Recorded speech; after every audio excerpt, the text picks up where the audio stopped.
Hello everyone, this is Christine with Patter Crafts, and today I'm here with a design team project for Scrapping for Less.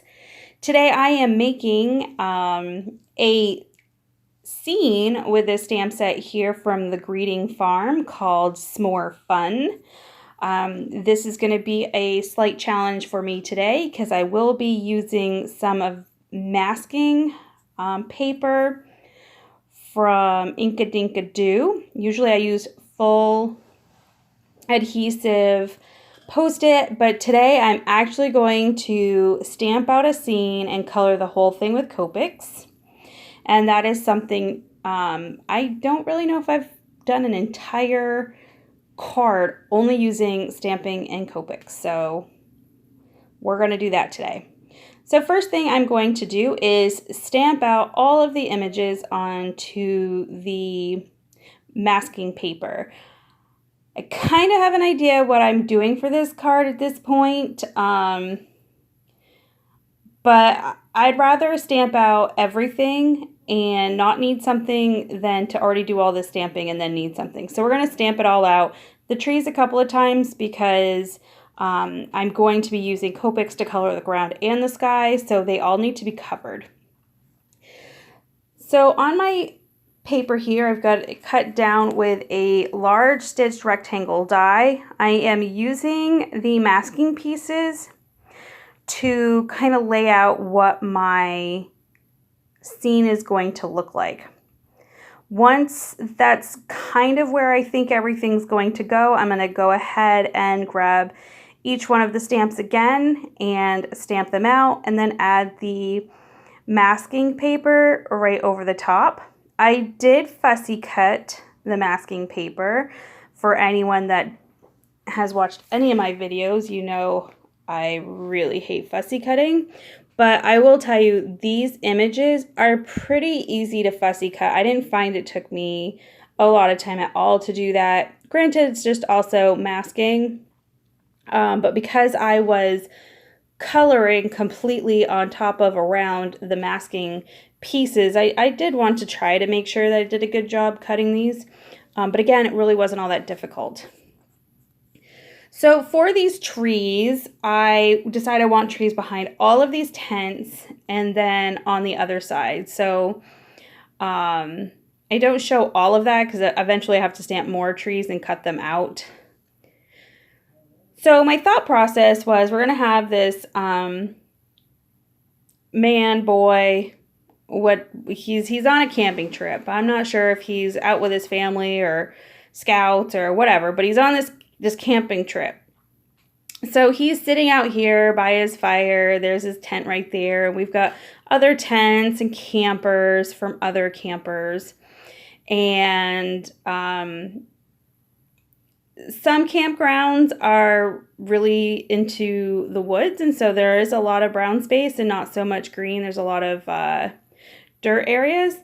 So that is how I imagined this to play out.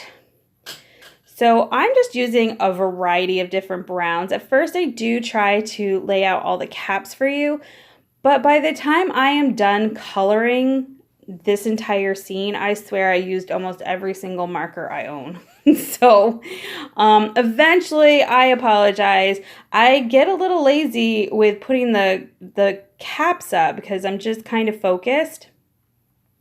So I use a variety of different E markers for the ground, and then I'm bringing in some of the more sky-like blues that I have, and just using that for the sky.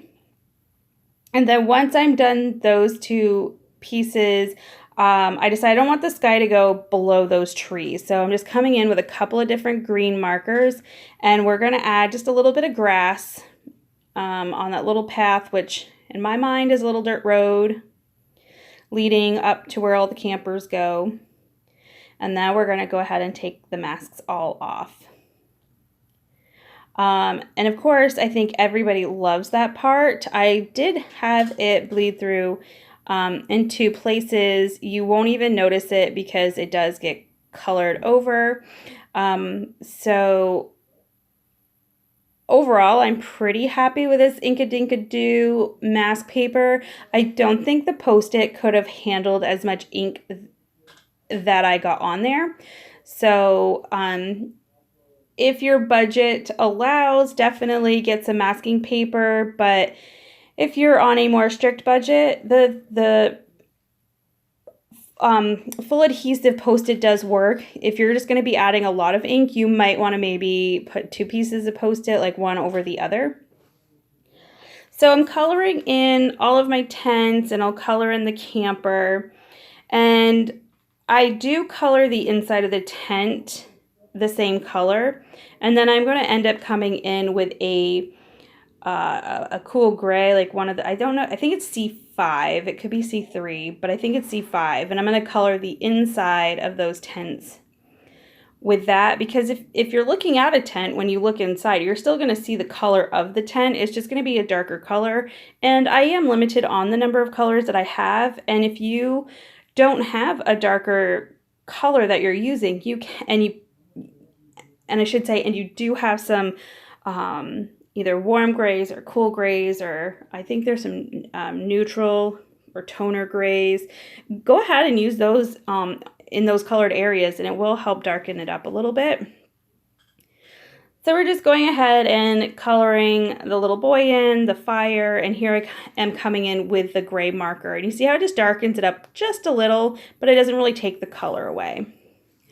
Now, my whole thought for this whole thing is he's sitting by the campfire and he wishes his sweetheart was with him. So the sentiment, "Wish you were here," is the one that I'm using for this card. So I cut out a circle to fit this girl. And I'm using a circle and not like a bubble, because I don't really have any that would fit her. I want it to be small enough to not take over the whole card, but I want it to be big enough to have her completely in the circle. So I'm using a circle. And so now we're going to go ahead and color her in. And then after I'm done, I will erase the pencil line that I made. When I'm coloring her hair, I had all my browns all over, and I know I wanted to give her some brown hair, but I wasn't sure which kind, and the color combinations weren't working out very well. But I just kept pushing through, and now I'm happy with the result. So now that everything has been drying for a little bit, I do come back in, and we are going to use some white embossing powder for the sentiment, "Wish you were here." Now that the card is done, I would definitely have used maybe some black embossing powder, just because I don't think it shows up really, really well. And there you saw my light kind of flick off. I dropped the embossing powder and it literally landed on the power strip where it turns it off. So that's that little glitch there with the lighting. So just going ahead, adding the white embossing powder, and I will go ahead and heat set that.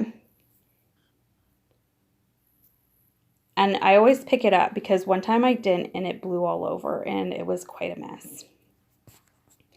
So this is pretty much the card. I am going to add some foam tape to the back of this. This is just some 3M. I buy the 3/4 thick roll from Amazon.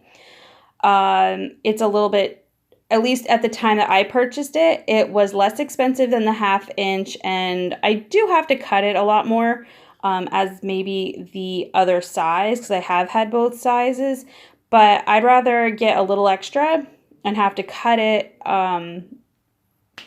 So whatever foam tape works for you, or you could use any kind of adhesive, really, foam adhesive, fun foam, foam dots, squares. I'm sure you get the gist.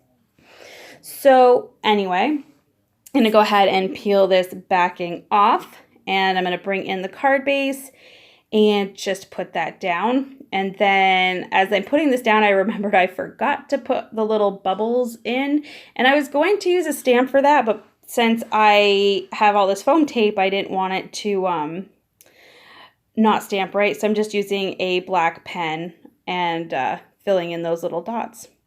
So that is my project for today. If you like this video, please give it a thumbs up. If you would like to see more and you're not already, please hit that subscribe button. But until next time, everyone, bye.